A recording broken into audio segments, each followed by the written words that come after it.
आज मैं आपके लिए प्याज से बनने वाली ऐसी कमाल की रेसिपी लेकर आई हूँ जिसे शायद आपने पहले कभी ट्राई नहीं किया होगा। बहुत ज़्यादा टेस्टी, बहुत ज़्यादा मज़े की बनती है। तो चलें जी अपनी मज़ेदार और ज़बरदस्त इस रेसिपी को स्टार्ट करते हैं। बिस्मिल्लाहिर्रहमानिर्रहीम। अस्सलाम वालेकुम। उम्मीद है आप सब ठीक होंगे।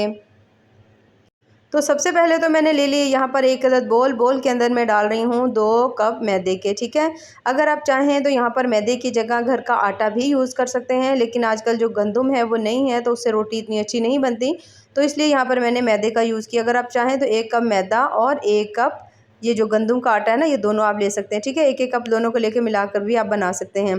तो फिलहाल हमने ले ली यहाँ पर 2 कप मैदा। अब हमने इसके अंदर डालनी है कुछ चीज़ें ऐड करेंगे जिससे ये जो आटा है हमारा ज़बरदस्त सा बनेगा। तो सबसे पहले हमने इसके अंदर डाल देनी है थोड़ी सी अजवाइन, डाइजेशन के लिए बेहद मुफीद होती है। थोड़ी सी हाथ के ऊपर रख कर उसको आपने अच्छी तरह से मसलना है। आप फिर हमने इसको इसके अंदर ऐड कर देना है। इसे डालने के बाद अब मैं इसके अंदर डाल रही हूँ टेस्ट के हिसाब से हम डालेंगे नमक। तो जितना आपको पसंद हो आप उतना भी डाल लें। वैसे मैंने यहाँ पर 1/3 चम्मच जो है ना नमक डाला है। उसके बाद थोड़ी सी मैं इसके अंदर डाल रही हूँ हल्दी। हल्दी डालने के बाद अब हम जो तीसरी चीज़ इसके अंदर डालेंगे वो है इसमें कुकिंग ऑयल डाल लें या फिर आप घी डाल लें। 2 चम्मच हमने इसमें घी डाल दिया। अब इन तमाम चीज़ों को डालने के बाद अब हमने इनको अच्छी तरह से मिक्स करना है। यहाँ पर आटा जितना आपका अच्छी तरह लगेगा, जितना आपका ज़बरदस्त आटा बनेगा, बहुत अच्छी तरह से इसको गूँधा हुआ होगा, तो उतनी ही आपकी लाजवाब ज़बरदस्त सी आपकी रेसिपी बनेगी। तो सबसे पहला तो स्टेप यही है कि आपने आटे को और घी को अच्छी तरह से हाथों से इस तरह से करके मसलना है कि तमाम आटे में अच्छी तरह से जो घी है ना वो लग जाए। अब हम इसमें ऐड करेंगे पानी। पानी थोड़ा-थोड़ा सा ऐड करेंगे और जिस तरह से आम तौर पर नॉर्मल रूटीन में हम आटा गूँथते हैं, सेम वैसे आटा गूँथ लेंगे। लेकिन एक बात का अच्छी तरह ध्यान रखिएगा कि बहुत ज़्यादा शदीद गर्मी है तो आटा जो है वो जितना भी आप सख्त गूँथ लें बहुत जल्दी से सॉफ्ट हो जाता है। तो कोशिश करें कि थोड़ा सख्त आटा लगाएँ और इसे आटा गूँथने के बाद आपने इसको थोड़ी देर के लिए फ्रिज में रख दें ताकि आटा सख्त रहे और अच्छी सी ज़बरदस्त सी हमारी आगे रेसिपी जो है ना वो तैयार हो। तो यहाँ पर आटा मैंने अच्छी तरह से गूँथ लिया, लेकिन थोड़ा-सा हाथों की मदद से अच्छी तरह मसलेंगे। अगर आपको लगे कि हाथों के ऊपर चिपक रहा है, तो आपने हल्का-सा हाथ के ऊपर ऑयल भी लगा सकते हैं, उससे भी आटा जो है ना अच्छी तरह गूँधा जाएगा और बहुत ज़्यादा सॉफ्ट सा होगा। तो बस यहाँ पर हमने आटे को अच्छी तरह से मल लिया है, इसे यहाँ पर इकट्ठा कर देंगे। इकट्ठा करके हमने रख देना है। कम से कम भी आपने आटे को 10 से 15 मिनट के लिए ज़रूर रेस्ट देना है। ठीक है, यहाँ पर हम आटा रख देते हैं रेस्ट पर तकरीबन 10 मिनट के लिए। प्याज जो है वो हमने ले लिए यहाँ पर 5 अदद। ठीक है, मीडियम साइज़ के हैं, थोड़ा छोटा साइज़ है, मीडियम साइज़ थोड़ा ज़्यादा बड़ा होता है, तो थोड़े छोटे साइज़ के हमने ले लिए हैं 5 अदद प्याज। ठीक है, प्याज को आपने इस तरह से करके रफली सा हमने काट लेना है, क्योंकि काटने के बाद हमने इनको चॉप भी करना है। आप चाहें तो इसे किसी कूंडी वगैरह में चॉप कर लें या चॉपर में चॉप कर लें, जैसे आपका दिल करे, क्योंकि इसको हम जब अच्छी तरह चॉप करेंगे तो फिर इसकी फिलिंग जो है ना वो बड़ी ज़बरदस्ती आएगी। तो यहाँ पर हमने तमाम प्याज जो हैं वो अच्छी तरह से काट लिए हैं। अब आपने इनको अच्छी तरह से चॉप कर लेना है। उसके बाद यहाँ पर मैं ले रही हूँ एक अदद पैन में मैंने डाल दिया आधा कप बेसन। ठीक है, आधा कप बेसन लेंगे, मैयर करके मैंने लिया था। उसके बाद फ्लेम हमने यहाँ पर ऑन कर देनी है और इस बेसन को हमने अच्छी तरह से भून लेना है जब तक इसका कलर जो है वो हल्का सा चेंज नहीं हो जाता, थोड़ा सा ब्राउन नहीं हो जाता और भुने हुए बेसन की अच्छी सी इसके अंदर से खुशबू नहीं आती। तो इसी तरह प्याज के अंदर जब हम ये बेसन जो है इसे ऐड करेंगे तो इससे बहुत ज़्यादा मज़ेदार, बिल्कुल बड़ा ही टेस्टफुल सा मज़ा आएगा आपको इसका। तो यहाँ पर आप देख सकते हैं थोड़ा सा बेसन का जो कलर है वो चेंज हो चुका है, हल्का हल्का सा ब्राउन हो चुका है और बहुत प्यारी सी भुने हुए जो बेसन है ना इसकी खुशबू आ रही है। तो बस इससे ज़्यादा हम इसे नहीं भुनेंगे। जब देखेंगे अच्छी तरह इसके अंदर खुशबू आ रही है, थोड़ा सा इसका कलर चेंज हो गया है, तो इसे हम उतार लेंगे। बेसन को जब आपने भूनना है ना तो आपने फ्लेम हाई नहीं रखनी। ठीक है, इस तरह से बेसन जल जाएगा क्योंकि बहुत थोड़ा सा बेसन है, तो बिल्कुल हल्की सी फ्लेम के ऊपर इसे अच्छी तरह से भून लेंगे। जब भून जाए तो इसको हमने ठंडा कर लेना है और उसके बाद हमने ले लेना है 1 अदद और पैन। थोड़ा सा इसके अंदर मैंने डाल दिया है 2 चम्मच कुकिंग ऑयल और जो हमने प्याज रखे हुए थे ना चॉप करके वो हमने इसके अंदर डाल देने। ठीक है, प्याज हमने इसके अंदर डालने के बाद अब हमने यहाँ पर प्याज को बहुत ज़्यादा नहीं पकाना। ठीक है, बहुत हल्का सा पकाएंगे, सिर्फ़ और सिर्फ कुछ सेकंड के लिए। यानी आपने प्याज डालने हैं कम से कम भी 30 से 40 सेकंड तक हमने इनको पकाना है, क्योंकि यहाँ पर ना तो हमने इनको इतना ज़्यादा पकाना है ना ही इनको ब्राउन करना है। बस जैसे ही हल्का सा इसकी पानी की जो नमी है वो थोड़ी सी कम होगी प्याज की, तो हमने इसके अंदर डाल देनी है सब्ज़ मिर्चियाँ। 3 से 4 अदद सब्ज़ मिर्चियाँ हैं बारीक काटी हुई हैं। उसके बाद टमाटर है 1 अदद, ये मैंने इसके अंदर डाल दी। इसके अंदर जो होता है ना पानी टमाटर का, जो टमाटर का गूदा होता है वो मैंने इसमें नहीं डाला, क्योंकि अगर हम उसका पानी डालेंगे तो फिर हमें इसे ज़्यादा देर पकाना पड़ेगा, तो इसलिए हमने इसको इतनी ज़्यादा देर नहीं पकाना। इन तमाम चीज़ों को डालकर यहाँ पर मैं दोबारा से इसको अच्छी तरह से मिक्स कर रही हूँ। दोबारा से जैसे ही आप देखें कि हल्की सी तमाम चीज़ें थोड़ी सी सॉफ्ट हो गई हैं, तो फिर हमने इसमें थोड़े से मसाले ऐड करने हैं। तो यहाँ पर आप देख सकते हैं ज़बरदस्त से हमारे जो प्याज हैं वो सेट हो चुके हैं। तो यहाँ पर मैं इसमें डाल रही हूँ थोड़ा सा नमक, टेस्ट के हिसाब से आप डाल लीजिएगा। उसके बाद तकरीबन 1/3 चम्मच मैं इसके अंदर लाल मिर्च का डाल रही हूँ, थोड़ी सी इसके अंदर मैं हल्दी ऐड कर दूँगी। उसके साथ हम इसमें डालेंगे 1 चम्मच जो धनिया पाउडर होता है उसमें वो मैंने ऐड कर दिया, ठीक है। उसके बाद थोड़ी सी इसमें हमने काली मिर्च डाली है, 1 चम्मच हमने इसमें डाला है चाट मसाला, बड़ा ही मज़ेदार चटपटा सा टेस्ट आएगा। अगर आप चाहें तो इसके अंदर आमचूर पाउडर भी डाल सकते हैं, उससे भी टेस्ट बड़ा ही कमाल का आता है। तो इन तमाम चीज़ों को डालकर अब हमने इनको पका लेना है, ठीक है। हल्का हल्का से इतना सा पकाएंगे, बहुत ज़्यादा देर नहीं भूनना है, बस थोड़ा सा इसको सॉफ्ट होने तक पकाएंगे। जब आप देखें कि तमाम जो प्याज है मसाले इसके साथ अच्छी तरह लग चुके हैं, तो फिर जो हमने बेसन भून कर रखा हुआ था ना वो भी हमने यहीं पर ही ऐड कर देना है। यानी टोटल जो प्याज है इसकी कुकिंग का टाइम जो है ना वो तकरीबन 2 मिनट है या 1.5 मिनट है। इससे ज़्यादा आपने प्याज नहीं पकाने, वरना प्याज का जो क्रंच है वो ख़त्म हो जाएगा और आपको इसका मज़ा नहीं आएगा।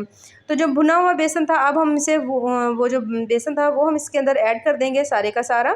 तो बेसन ऐड करने के बाद दोबारा से हल्का सा हमने इसको अच्छी तरह से मिक्स कर लेना है। बेसन से बहुत ज़्यादा मज़े का टेस्ट आएगा, बहुत बहुत ज़्यादा ज़बरदस्त बनेगी। बेसन के बगैर भी वैसे आप बना सकते हैं, लेकिन इस तरह से ज़रूर ट्राई करिएगा क्योंकि ये रेसिपी अगर आप इसमें बेसन डालेंगे ना तो आपको बहुत ज़्यादा मज़ा आएगा इससे। अच्छा, बेसन डालकर ये देख सकते हैं मैंने इसको अच्छी तरह मिक्स कर लिया और देखिए किस तरह से भुना हुआ बिल्कुल डार्क ब्राउन सा बेसन लग रहा है। तो अच्छी तरह भुनने के बाद थोड़ा सा धनिया डाल देंगे, धनिया डालकर भी हल्का सा इसको 1-2 दफ़ा मिक्स कर लेंगे और बहुत ज़्यादा मज़ेदार ज़बरदस्त सी हमारी जो बेसन की और उसके साथ प्याज की जो स्टफ़िंग है वो तैयार हो चुकी है। तो जैसे ही तमाम धनिया इसमें मिक्स कर लें, इसको हमने रख देना है ठंडा होने के लिए एक साइड पर, ठीक है। यहाँ पर तैयार हो चुका है तो इसको हम रख देते हैं एक साइड पर। और यहाँ पर आटा जो है हमारा बड़ा ही ज़बरदस्त सॉफ्ट सा जो है ना वो बन चुका है माशाल्लाह से। 15 मिनट के बाद ज़बरदस्त तैयार हो चुका है। अब हमने इसके बनाने हैं पेड़े, ठीक है। पेड़े जो है ना वो आपने तमाम एक ही दफ़ा बना लेने हैं। बनाने के बाद उसके ऊपर आप कोई कपड़ा वगैरह डाल दीजिएगा क्योंकि बहुत ज़्यादा जल्दी से जो आटा वगैरह है या पेड़े हैं ना वो ड्राई हो जाएंगे। तो कोई कपड़ा डाल देंगे ना आप तो उससे ये होगा कि पेड़े बिल्कुल आपके सॉफ्ट रहेंगे। अच्छी तरह से आपने इस तरह से करके सेम एक ही साइज़ के सारे हमने पेड़े जो है ना वो तैयार करके एक ही दफ़ा रख लेने हैं। तो यहाँ पर मैंने तमाम पेड़े जो हैं वो तैयार करके देख सकते हैं रख दिए हैं। 5 अदद ये पेड़े बने हैं 2 कप बेसन से। अब हमने इसमें से ले लेना है 1 अदद पेड़ा और उसकी हमने रोटी बेल लेनी है, ठीक है। हाथ की मदद से पहले तो हाथ की मदद से थोड़ी सी हमने रोटी बेलनी है, ये देखिए इस तरह से करके। थोड़ी सी जब आप देखें कि रोटी आपकी हल्की सी थोड़ी सी बड़ी हो चुकी है, यानी ये थोड़ी सा जैसे पूरी का साइज़ होता है ना, इतनी सी आपने फैला लेनी है। उसके बाद आपने ना हाथ के ऊपर इसको रख के ना थोड़ा थोड़ा सा आपने इसको प्रेस करना है, ये देखिए इस तरह से करके आपने इसको प्रेस करना है। उसके बाद जो हमने प्याज बनाकर रखा होता है ना, प्याज का मसाला, उसकी फिलिंग हमने इसके अंदर डालनी है, ठीक है। तकरीबन काफ़ी हद तक मैंने भर कर इसके अंदर फिलिंग डाल दी है। वो डालने के बाद अब हमने इसको हल्का हल्का सा इस तरह से करके आपने हाथ की मदद से थोड़ा सा दबाना है कि अच्छी तरह स्टफिंग जो है वो नीचे की तरफ बैठ जाए। और अब हमने इसको इस तरह से करके इस आटे को अच्छी तरह से आपने जिस तरह से हम पेड़ा बनाते हैं ना जॉइन कर लेना है। जो हम आलू के स्टफ़ वाले पराठे बनाते हैं बिल्कुल वैसे ही आपने इस तरह से करके गुलाई में इसको घुमाते जाना है।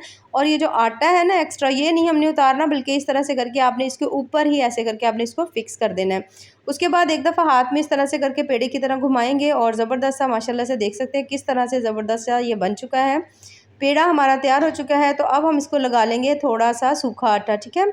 उसके बाद हाथों की मदद से आपने इसको थोड़ा प्रेस करना है कि जो प्याज की स्टफिंग है ना वो किनारों तक आ जाए, ठीक है। ये स्टेप करना बेहद ज़रूरी है। अगर आप ये करेंगे तो स्टफिंग जो है ना वो किनारों तक आएगी और आपको पराठे का बहुत ज़्यादा मज़ा आएगा। उसके बाद बेलनी की मदद से हल्के हाथों से बेलना है, बहुत ज़्यादा आपने बेलनी का दबाव नहीं डालना। और ये देखिए माशाल्लाह से कितना ज़बरदस्त सा हमारा जो पराठा है वो तैयार हो चुका है। तो यहाँ पर मैं आपको दिखाती हूँ कि ये कितना पतला है, ये देखें इतना सा होना चाहिए, ठीक है। इससे ज़्यादा बारीक ना हो वरना इसकी स्टफिंग जो है वो फट जाएगी और वो बाहर आ जाएगी।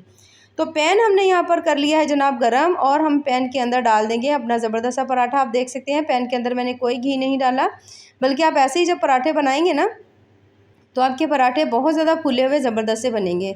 एक साइड से जब जैसे ही इसका थोड़ा सा कलर चेंज हो जाए इसकी हम साइड कर देंगे चेंज और उसके बाद दूसरी साइड को भी पकाने देंगे और अच्छी तरह से हल्का हल्का सा ऊपर की तरफ अब हम लगाएंगे। घी लगा लें, कुकिंग ऑयल लगा लें, जो आपके पास चीज़ हो आप उसे लगा सकते हैं।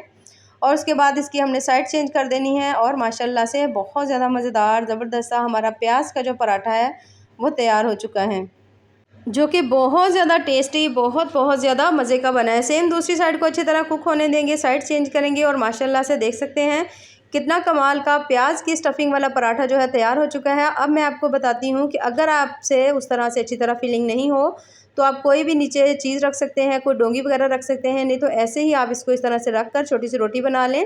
मसाला इसके अंदर ऐड करेंगे और उसके बाद आपने इस तरह से करके उठानी है और इसको जॉइन करते जाना है, ठीक है। इस तरह से थोड़ा नीचे रखेंगे ना तो थोड़ा ज़्यादा ईजी हो जाएगा इसका पेड़ा बनाना। और इकट्ठा करके यहाँ से इसको आपने कर देना है लॉक। और पेड़ा इस तरह, जिस तरह हम पेड़े को घुमाते हैं सेम उस तरह से आपने इसको घुमा लेना है। ज़बरदस्त सा पेड़ा तैयार होगा। पहले हाथों की मदद से थोड़ा फैलाएंगे कि मसाला जो है किनारे तक चला जाए, और उसके बाद बेलनी की मदद से हमने इसको थोड़ा थोड़ा सा बेल लेना है। बहुत ज़्यादा हल्के हाथों से बेलेंगे, बिल्कुल ज़्यादा आपने इसके ऊपर दबाव नहीं डालना, इससे जो है ना स्टफिंग वो ख़राब हो जाएगी और प्याज जो है ना वो बाहर भी आ जाएंगे। तो सेम इसी तरह से हल्का सा ऑयल लगाने के बाद हमने इसको पकाना स्टार्ट कर दिया है। अब जो पराठा है मैं ये बिल्कुल ऑयल के अंदर पका रही हूँ, टोटल ऑयल लगाकर। तो ये देखिए माशाल्लाह से किस तरह से फूले हुए फ्लफ़ी से हमारे जो पराठे हैं वो तैयार हुए हैं, जो कि बहुत ज़्यादा टेस्टी, बहुत ज़्यादा मज़े के बने हैं। तो आजकल वैसे ही गर्मियाँ, कुछ खाने को इतना ख़ास दिल नहीं करता, तो अगर आप इस तरह से प्याज के पराठे बनाते हैं, साथ दही की चटनी लें या लस्सी बनाएं और इस तरह प्याज के पराठे बनाएं, तो बहुत ज़्यादा हेल्दी, मज़ेदार, ज़बरदस्त से आपको ये पराठे लगेंगे। तो यहाँ पर माशाल्लाह से देख सकते हैं कितने ज़बरदस्त और टेस्टफुल से जो हमारे प्याज के पराठे हैं वो तैयार हो चुके हैं, जो कि बहुत ज़्यादा मज़ेदार, बहुत ज़्यादा टेस्टी बने हैं। उसके साथ रखा है हमने दही।